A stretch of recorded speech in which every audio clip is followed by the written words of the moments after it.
everybody and welcome back. Well, this week's been a bit hectic. In fact, this is Thursday afternoon and it's the first time I'm getting out in the workshop. So we're going to get stuck in and get some stuff done. The other casualty of this week has been my new policy of answering your questions at the beginning of the video because I've forgotten to bring my notes up. But I will get to them before we finish. So as you can see, I put this Kickstart on just out of interest, and of course, as you know, it's getting to be my pet hate. Brand new cotter pin won't go in. I mean, first of all, the hole wasn't 3/8 as it should be, and then it's more of these cotter pins, I think, because I've had this before, that they seem to have the wrong angle milled onto them. They just won't go in. They'll go in about to there, like that. You can't even get enough to get a nut on. So I've just got the old cotter pin in at the moment. Oh, I did get one question about the how much I turned tensioned the spring. I did not pre-tension the spring, I just tensioned it. That's got a half or thereabouts. I tried to get it a bit tighter, bugger me. What happens is, hang on, I've got a new, where is it? I actually bought a new Kickstart spring for it. I think you can actually see what's starting to happen there. Whoops. This goes on, and then it's on a big boss which is supposed to hold it. But it's so wide, this final coil, as you're winding it on, keeps coming off the boss, and then of course it winds itself in tight, and it's an absolute bugger. So, someone asked me if a half, look at that, that's already broken as well. Someone asked me if a half turn on the spring to tension it was enough, and that's what I've got now. And funnily enough, I looked it up on YouTube and there was a chap putting one on and he only sort of turned it round a half. Believe me, any more than that, I've tried it with mold grips and all sorts of things, it's well nigh impossible. So hopefully that will be alright. If it turns out that it's not, I'll have to just pop this off and see if I can get some more tension on the spring. But anyway, that's that. Let's get the cylinder head and stuff on. Right then, here we go. There's our pushrod tube on. New rubber seals each end. Nice new freshly annealed gasket. Lock on it.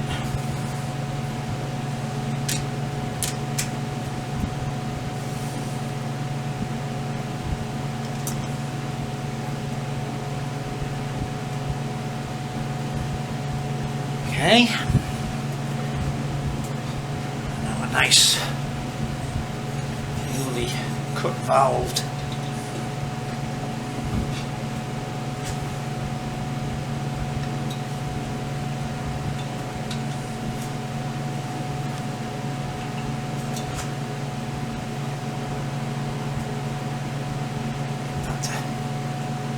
pull in there, right. Okay, thank you. You're welcome, have a nice day. Same to you now. Thank you.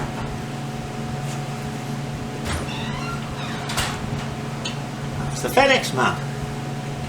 I wasn't expecting any. Oh, is that it?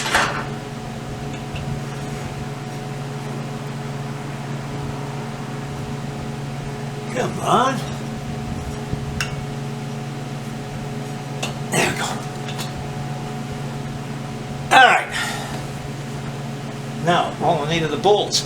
With these heads, I don't know if I mentioned it when I took it off, there are only 4 bolts. You remember the B25's got another 2 here? Because actually the barrel, the alloy barrel is bigger on the B25 because the pushrod tube is cast into it. So, set into the, well not set in, screwed into the this side part of the barrel, there are 2 more studs, 2 smaller ones, 5/16 or whatever they are, that come up through, so there's 2 here. So this, on a B25 there'll be 6 nuts to go on. Here there's only 4, and I've put them down somewhere, so let me get them. Now I popped 4 nice thick washers on. I'll put a dab of grease on each of these. Actually, I can't remember whether I had to lift the head a little bit or whether there was enough space to get these in. Oh, you're still going. Oh, there's something I forgot.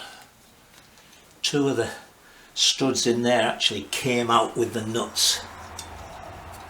So I'll have to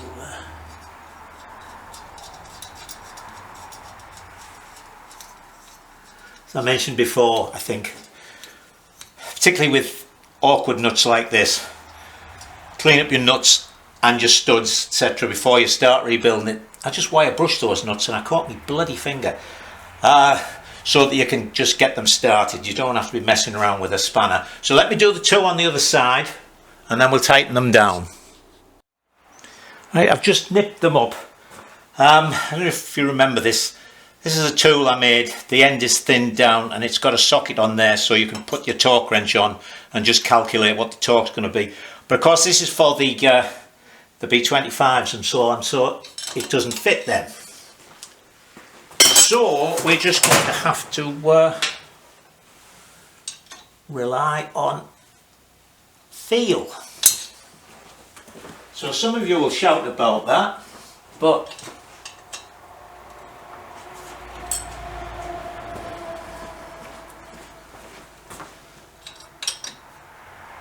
that's how we all used to do them. And I must admit I never had any problem before.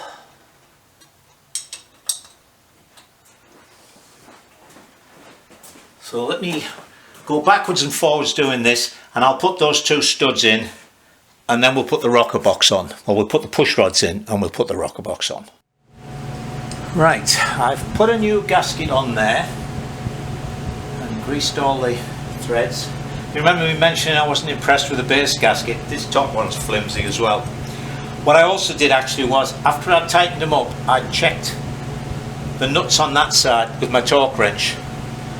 They should be 3/8 bolts, so we're looking at about 26, between 26 and 30 foot-pounds. So those two were both 26, so I felt happy about that. Right, these are the original push rods. I don't know if you can see that. They must have jumped off, they were damaged. I mean, they're not bad, but they're not expensive, so I bought a new pair. Now then, what we're going to do with these, put a nice blob of grease on the bottom of each to hold them in the cups a little bit.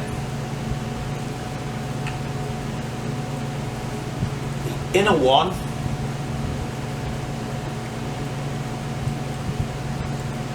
goes to the exhaust, so what I also do is I put a blob of grease at the top here just to hold that. Come on, there we go. And then this one is going to go on the outside. When you get hold of them, and if you sort of try to not move the top, but flick it. If it's in the cup, the bottom won't move. If you haven't got it in the cup, you'll find you can do this with them. So they're both in position. A lot of grease over here. Just to hold that one, that helps. Right, now you may remember that it was a bit of a job to get this off. I had to swivel it around. So what I've done is I've taken the front bolt and the bottom bolt out, and it's dropped about 1/4 of an inch, but you never know, it might help. Let me just give my hands a rub. The other thing you want to do, both taking off and putting on the rocker box, is to make sure you're at top dead center on the compression stroke so that both valves would be closed, and then you're not going to have any pressure on the push rods and what have you. Right, rocker box.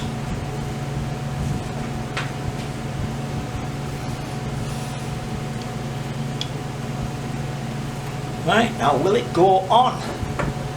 Oh yes, just.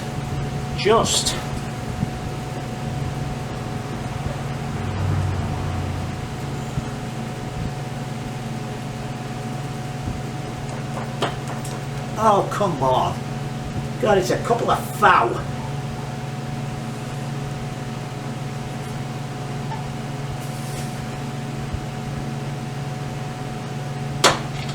goes. Now then.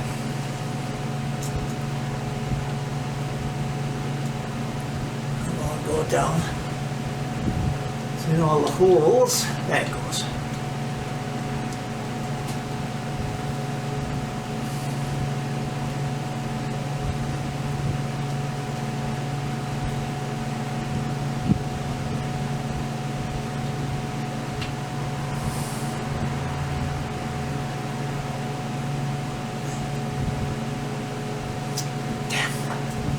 Rockers caught.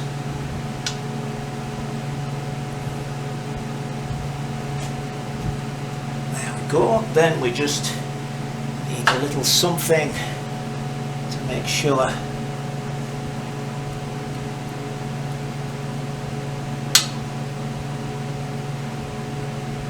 going to catch them.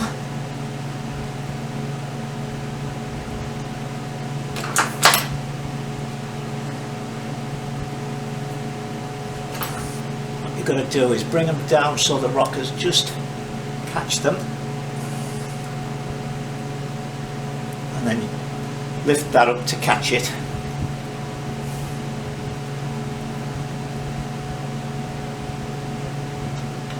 and then when they're both in place, there we go.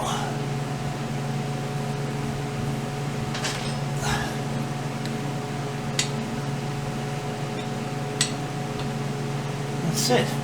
Alright, so let me put my nuts on and tighten them up, and then I'll bring you back. Alright, let's get stuck in and do the last few things. It's actually Saturday now. I don't know, it must be the winter, but I'm getting really lethargic. Plus it's below freezing and it's snowing like mad, and we've got about 5 inches already, and there's a big storm coming next week. Alright.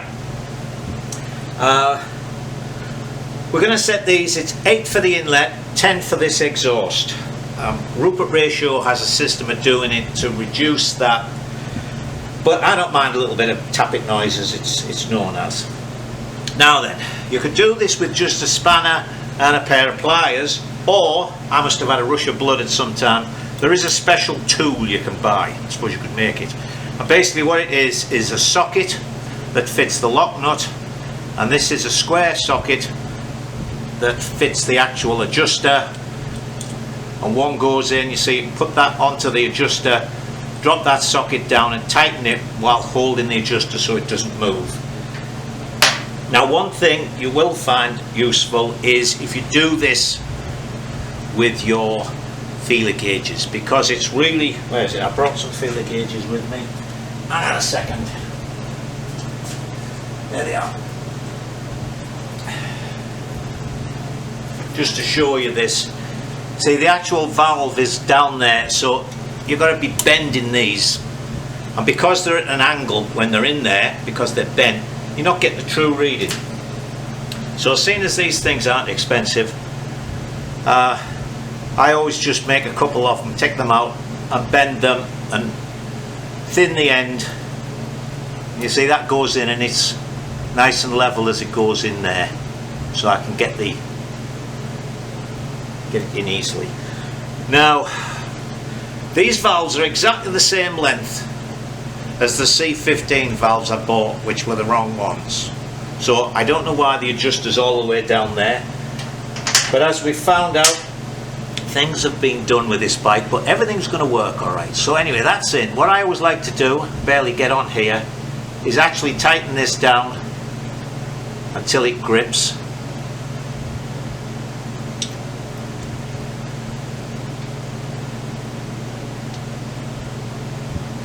And then bring it back a little bit. Now that's just a sliding fit. So now we'll put this in. We'll hold the adjuster.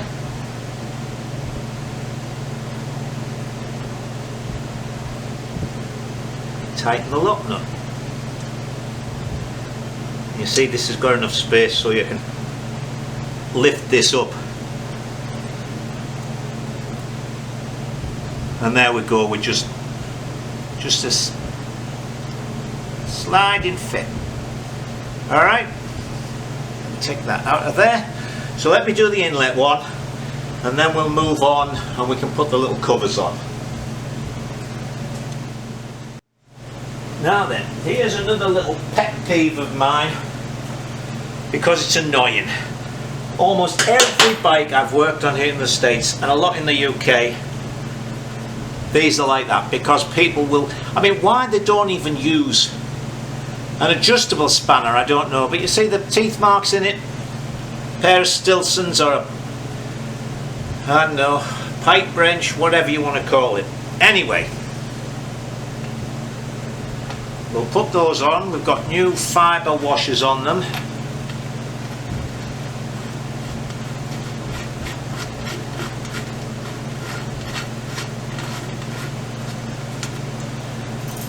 And we'll tighten them up with the right thing. That's one, so this one will get enough grip. I'm using a socket because when they're worn like this, you get a better grip than you do with a spanner, even a ring spanner. So that's those on. Now then, hold on 1 second. Next thing is the little cover that goes on here. Now, this has got a single thing through there. B25s have two. I'll put on with that. And of course the nice new Allen bolt for it is in the order.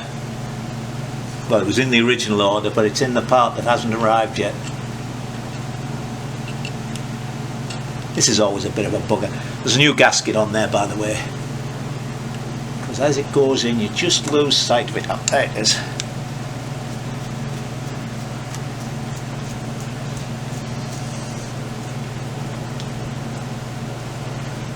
Put that on, and then when the nice new 2BA Allen bolt arrives, we'll put that in.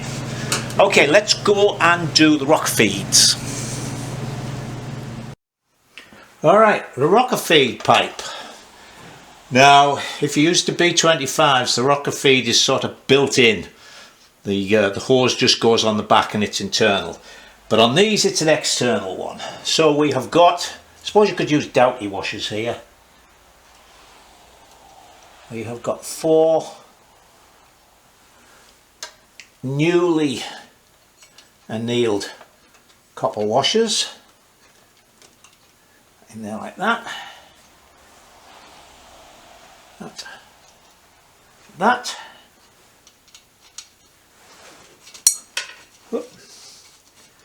That goes on there. Now I'm not going to tighten these up quite yet because I'll move you around and show you. Well, you remember, no, I don't need to move you around. You remember that, get on there, that little rubber pipe up here. Oh, where's it got? There, you can maybe see it. That was the oil feed. So we've got to put, there's very little pressure on here. You could probably just push it on without a clip if it's a good fit, but we'll put one of these little spring clip things on. I quite like them for rubber. They work really well for rubber because that compresses easily. So the next thing to do is to push those wires down out of the way.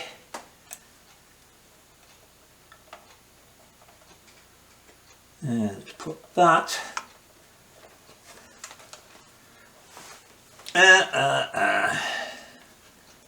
it's one of these fiddly little things that's gonna, there it goes. No, it doesn't. There it goes. So let me push that right on to there, like that. Put a little bit of a bend in that.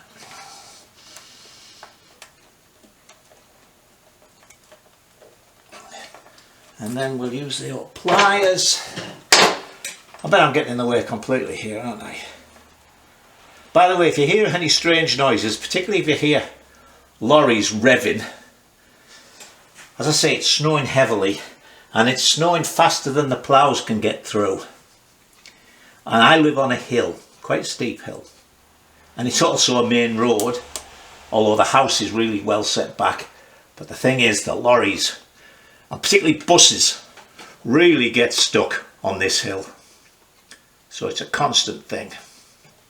I've seen some great crashes over the years we've lived here. Well, not great for the people who crashed, of course, but there we go. That should be that. So now we'll tighten these up.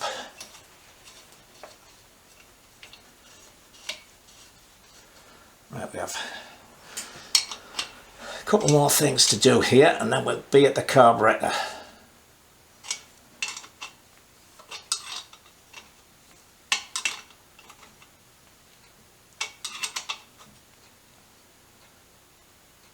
Okay, so we're going to put, this is the HT lead, so we're going to put a plug cap on that, and this is our earth, so we're going to put, we'll put it on that one I think actually, because it's 1/4 inch and there's enough nut to get, enough space to get a nut on. So I've got to put an eye on the end of that, and then we'll do that. So let me get things organised. Now we can get to put some of the pretty things on.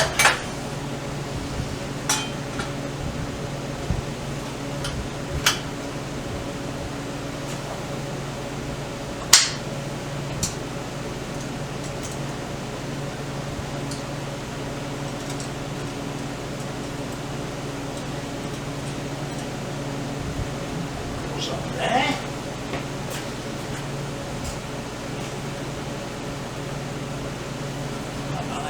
Clip. I haven't got a hose clip. Hold on a second while I find a clamp. Right, here we go again. So I think we'll put that on there first. Make it easy to get past this.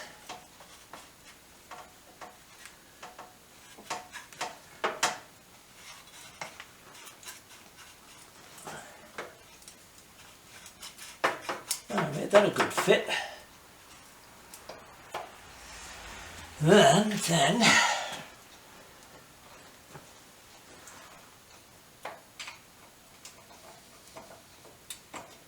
oh, there's loads of room for the tyre here. Got to think that this is the first time I've had it on, isn't it, with the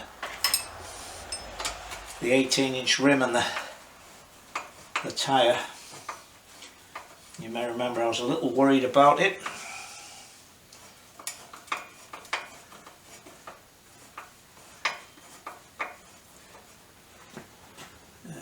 Put that on loosely until I get everything else tightened up.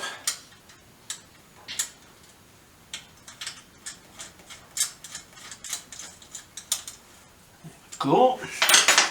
That on there.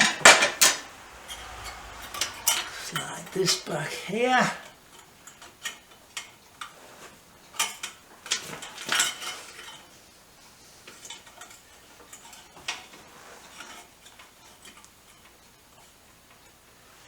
Just there like that.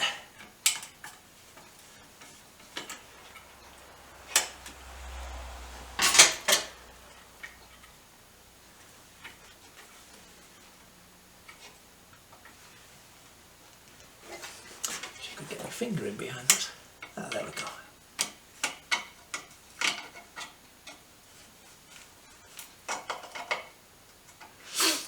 Let me get the socket to go on that. It's a 5/16 one, isn't it? Yes, it is. Boom, boom.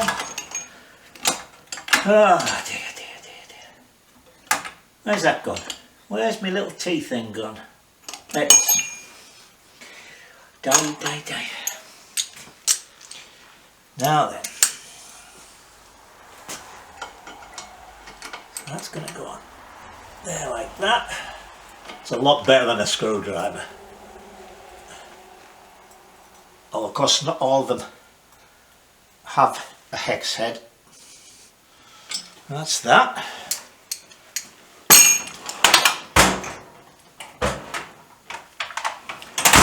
And now we have,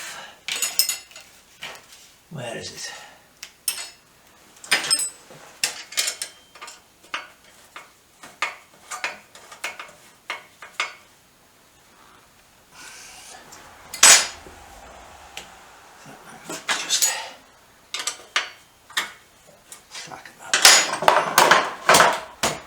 sure that's in there good and tight. 9/16. 9/16, 9/16. I'll walk around the other side so I'm not in your way.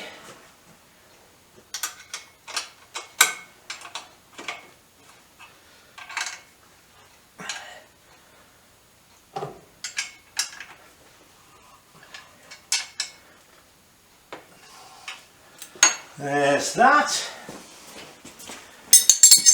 Final tighten on. I've lost it. Oh, it fell in there. Why is it whenever there's some oil around, things always fall into it?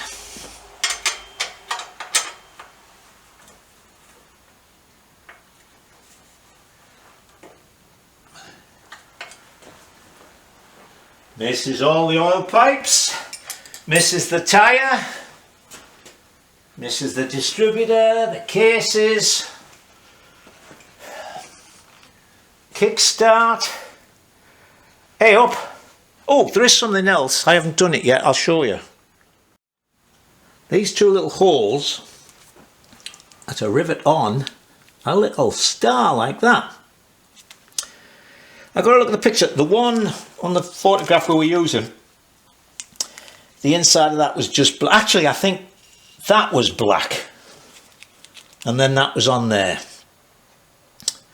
Don't know if I fancy that, but I've seen somewhere the inside is either red or gold. Anyway, I'll check, and if I'm going to paint it, I'll do it before I put it on. That sort of finishes that side off. Alright, let's pull out and have a look at this. Now we're starting to look something like, aren't we? That's the speedo cable, which has got to go up there. We're going to look at the speedometer next, because I've got to make something for that. I don't think I mentioned, I put my little bit of weld on here, look, so that doesn't catch on there anymore. What else? Carburetor, I suppose, is going to go on next. Oh yeah, carburetor before speedometer. But we still have some work to do on the carb, because I've got to work out how to get it into the air box, or the toolbox side where the air filter is going to go. So let's have a look at that next. Right, now I'm going to go with the carburetor that was on it, because when I stripped it and everything, it seemed to be reasonable. And we can always put one on later, but carbs aren't cheap. And I've already spent a lot more on this than I wanted to. The only thing to watch out for with the monoblocks, the ones that have an O-ring, some of them, the early ones don't have an O-ring, and people tend to over tighten this flange, and when they do that, it warps the body and the slide won't go up and down. You'll find sometimes I've had people say, oh, you know, the carburetor's sticking, and all you do is you slacken these two nuts off and suddenly the slide will go up and down. But as I was going to say, the ones that have the O-ring can have one of two O-rings, either that fat one or this thin one. And I have in the past sort of got them and then it's been the wrong one. But I noticed this last rebuild kit I got, which was actually Amel, so I guess from, what they call them, Berlin, or whoever makes the Amels now, it had both types in. So that was fine. So, put this on here. Oh, I need a couple of, they're 5/16 BSC studs. So, I'll put a couple of lock washers on. I'm going to bolt this up, and then I'm going to bring you round to show you how we're going to have to come up with a way to get to an air filter. I won't say the air filter because I don't have one yet. There's I think it's what's called the coffin shaped one. Hang on, yeah, you can see. Goes in here and then through there, but I'm not sure. So my friend's C15S that we didn't have a hole here. It actually had a slot. But what I did there was I put a hose through and I put a stub on it on the inside, and then we put a pod filter on. And I mean, that worked fine. It was nicely out of the way. You didn't see it, so you didn't know there was a pod filter there. Everything looked the way it should be. So we've got to put this one on. Now also, as you see when I get up to the handlebars, I'm going to use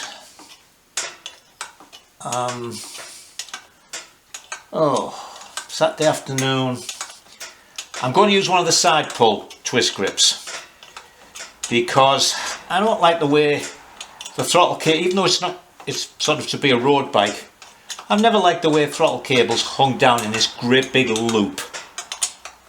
So as you'll see when we get round to the handlebars, the brake cable and the clutch cable nicely follow the line of the bars towards the forks.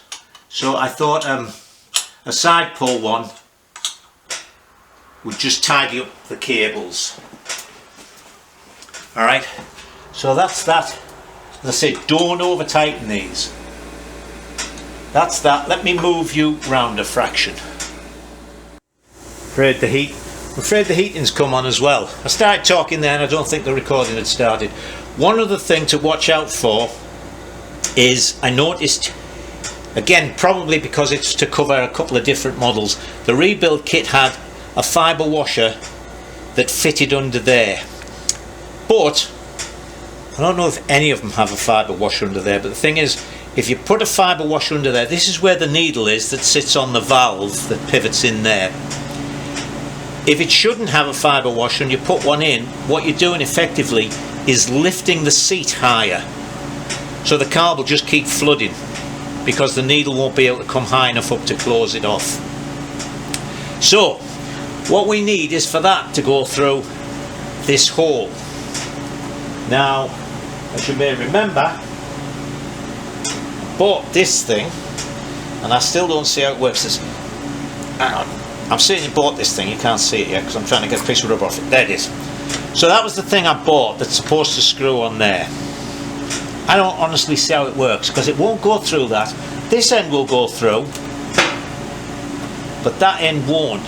So whether you were supposed to put that in, that's probably what you're supposed to do. Put that in, put the carb on, and then screw it up.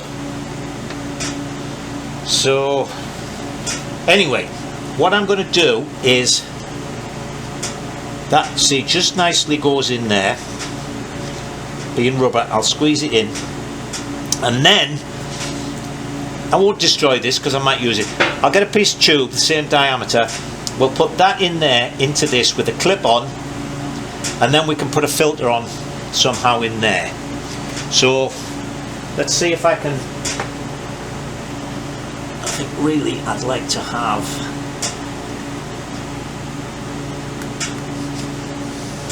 I don't think there's enough to be able to, I maybe should have put it on the carb first. I was thinking it would fit past, which it will. Let me go around the other side, because you know you lot are in the way again.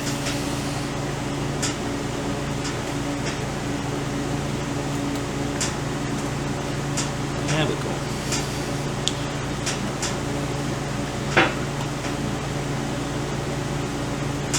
So that is going to go on there, like thus.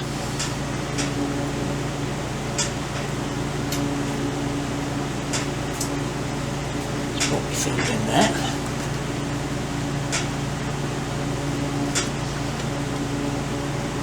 That's a nice tight fit, because don't forget this is just an air thing, it's not like it's got any pressure in it.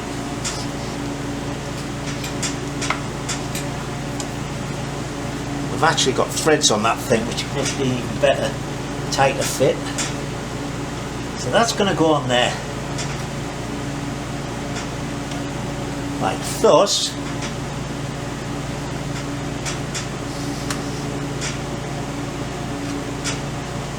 And then, as I say, we're going to have a piece of tube same diameter as that, which is going to go in there into that rubber. I don't know what the little tang is on there for. In fact, it would be better if it wasn't there, but we will work our way round that.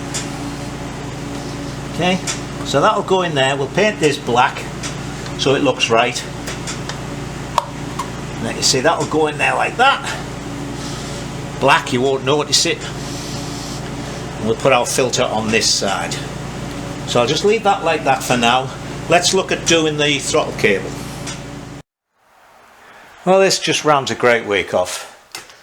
The cable I've got is too short. So the cable itself in total is too long, is long enough. But the inner compared to the outer. If the outer was shorter or the inner was longer, we'd be all right. So what I might just do is shorten this outer to fit it on. But I don't have time to do that now, and it's 20 to 5 on Saturday, and we've got to get you your video tomorrow. So as far as the work goes, that is going to be it. However, let's go and sit down. Alright, I remembered my little notes. So, does the new big end, that is the roller big end, reduce oil to the drive side main bearing? No, it doesn't, because, unless I'm misreading your question, there's no feed to the drive side bearing. The feed just goes into the crank through the big end. Then as the crank spins, because the big end's at the edge of it, not in the centre, the oil gets flung off. And that's what lubricates other things. I mean, it goes up into the cylinder barrel as the piston's going up and lubricates the cylinder walls. It spatters all over. It runs down the insides of the cases. It gets into the main bearing on the drive side, gets into the camshaft bush, etc. So that's not a problem. Here's a personal one. Why was I thrown out of the Scouts? This, I think, is from an earlier video when I mentioned it, so somebody that's catching up. Well, I think I was just considered to be disruptive. To be honest, if I was a boy now, I would probably be seeing the school psychologist every week, be on Ritalin, and probably have a police record. But anyway, that was it. I guess they'd had enough of me. Valve seats for non-leaded fuel. Do you know, ever since they went to non-leaded, this has been an argument, cars and bikes, about it. And do you know what? I have never changed a valve seat. Maybe in high revving engines, you know, people who are racing, I don't know. But on all the bikes I've had, which were manufactured before, when they used to use leaded fuel, TEL, tetraethyl lead, I've just changed over to the new fuels and I've never had any problems. So what can I say? The thing about the screen size, I'm using a new video. I finally got a new video piece of software, and when you change it from sort of the camera's file format to MP4 to upload it, it's creating absolutely huge files, and instead of it taking like 45 minutes to an hour to upload, it's taking 2.5 hours. So I tried to save it as a different format, and as I went back and looked, it came out strange. So I'll sort that out. Right, is the ignition timing variable? Yes, I think it's got like 15 degrees built in. That's all in the CDI. It's all clever electronics. There's no need for bob weights and things with this. This is a fully digital system, so it's got a little brain and it can change the ignition, advance the ignition timing as it senses the revs increasing. And the final one, I think, I've mentioned before. I don't know if I covered this, but anyway, I'll cover it again. Sort of working, talking and filming is a little bit too much for me to cope with. So a couple of people noticed that when I was putting the flywheel part on the ignition, I took it off because it had moved, and you're sort of pointing out, hey, you could have just moved the thing round. Well, two things on that. First of all, it never entered my head. I was so concentrating on getting that thing right that, yeah, actually afterwards I thought to myself, you fool, this stator is slotted. I could have turned it round a little bit. But I always like to try and get it exactly right, because then you've got it set in the middle of the slots, and if you want to advance or retard it, you can do that. You know, don't forget, on the old, particularly on the old trial bikes and stuff with manual ignition timing, they would, for different sections, change the ignition timing to change the sort of power characteristics of the engine. Anyway, I think that's all of them. So that's it for this week. Sorry we didn't get finished with the carb, but we shall see next week. And until then, you stay safe and you all enjoy yourselves.